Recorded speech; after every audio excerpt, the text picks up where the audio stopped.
Political news. All is clearly not well in the Mahavikas Aghadi group after the Uddhav Sena announced names of 17 candidates for the upcoming Lok Sabha elections. Congress leader Sanjay Nirupam said that Uddhav Sena gave poll ticket to a Khichdi Chor. He was taking a jab at Amol Kiritkar, who is UBT's candidate from northwest Mumbai. Nirupam also said that he is not happy with the Grand Old Party's decision, asserted that the decision of an alliance with Shiv Sena will prove self-destructive for the Congress. Congress leader Zishan Siddiqui has hit out at Sena over seat distribution and said that the announcement of candidates shows that Sena doesn't respect the Grand Old Party.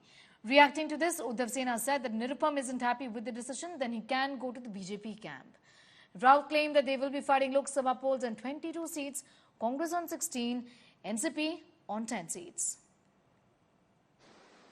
Covid के जमाने में जो मुंबई के गरीब प्रवासी मजदूरों को मुफ्त भोजन कराने की जो योजना थी, उस योजना में से कॉन्ट्रैक्टर से उनने दलाली ली। जो खिचड़ी सप्लाई की गई थी, उस खिचड़ी सप्लायर से उन्होंने दलाली खाई है, जिसकी छानबीन हो रही है। और ऐसे खिचड़ी चोर उम्मीदवार को शिवसेना ने हमारे सर पे थोपा है। कांग्रेस के नेता यदि संजय निरुपम जी रोज टेलीविजन में आकर, सोशल मीडिया में आकर यह बात कहेंगे कि अमोल भैया कीर्तिकर के ऊपर जांच शुरू है, ईडी उनको पकड़ने आई है। देखिए भैया, किसी के ऊपर जांच शुरू होने से दोषी नहीं हो जाता।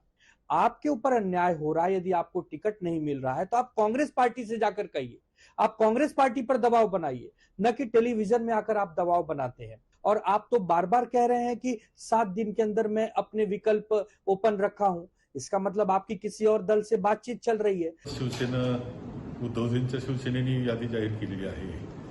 खरं म्हणजे त्यामध्ये सांगली त्यांनी जाहीर करणं किंवा मुंबईमधलं सुद्धा धारावी जिथे तो मतदारसंघ जाहीर करणं हे योग्य झालं नाही असं माझं मत आहे। त्यांनी असं जाहीर करायला नको होतं। ज्यावेळेस आम्ही चर्चेमध्ये आहोत, यामध्ये शेवटी एकत्र ज्यावेळेस आम्ही आघाडी आहे, तो आघाडी धर्म असतो आणि तो सर्वांनीच पाळला पाहिजे। त्यामुळे त्यांनी हे जागा जाहीर करणं योग्य नाही। आमचा आजही आग्रह या जागेसाठी आहे। एवढंच नाही तर भिवंडीच्या जागेसाठी सुद्धा आमचा आग्रह आहे। आणि या बाबतीत जे जाहीर केलं आहे त्या बाबतीत शिवसेनेने फेरविचार करावा असं मी म्हणेल। एमबीए की तरफ से मतलब अपोजिशन में कोई कांग्रेस के साथ एनसीपी के साथ कोई मतभेद नहीं है। हमने बैठकर पूरी मेहनत से तैयारी से ये लिस्ट बनाई है। मतलब कि ऐसा नहीं होगा कि आपके खुद के कैंडिडेट के एमबीए के कैंडिडेट के सामने किसी पार्टी का खुद का कैंडिडेट ये कहा भी नहीं होगा, कहीं नहीं होगा, कोई मतभेद नहीं है, कोई नहीं। सर, एक आखिरी सवाल बस आपसे जानना चाहूंगी कि इस पूरे मामले में प्रकाश अंबेडकर की भूमिका बहुत अहम है। अंबेडकर का अभी हमने आज भी इंतजार कर रहे हैं। हाँ, क्यों नहीं करेंगे। हमारे साथी है, महाविकास आघाड़ी के सदस्य है। 5 सीटों का प्रस्ताव हमने दिया है। नहीं, कोई विवाद नहीं है, संवाद ही है और वो विवाद संवाद के माध्यम से खत्म भी हो जाएगा। कई अनिल देसाई का भी नाम है मुंबई से। बिल्कुल, साउथ सेंट्रल से वो चुनाव लड़ने वाले हैं। पहली बार चुनाव लड़ने वाले हैं जी। नहीं, वो बिल्कुल विजयी होंगे क्योंकि साउथ सेंट्रल हमारी एक सीट है, विनिंग सीट है। और अनिल देसाई जी का जो कार्यभार रहा है राज्यसभा में, वो जनता परिचित है उनसे, उनका जो इमेज है वो एक पॉजिटिव इमेज है, तो जनता उनको चुनकर भेजेगी। Saurabh Vaktani is giving us more details. Saurabh, Sanjay Nirupam issuing an open threat of this fashion to the Congress party. Give us a sense of how worried they are about this threat really.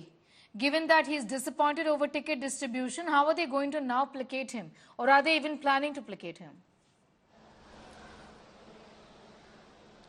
Well, Sneha, things are looking not good, especially for the 4 Lok Sabha seats in Maharashtra.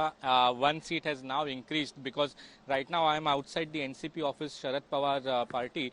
And let me tell you, here in front of Sharad Pawar, there were slogans raised that why Uddhav Thackeray Shiv Sena has declared his candidate from Northeast Mumbai Lok Sabha seat, whereas traditionally it is the NCP seat.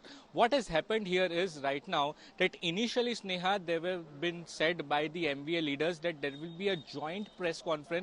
All the MVA leaders will be sitting together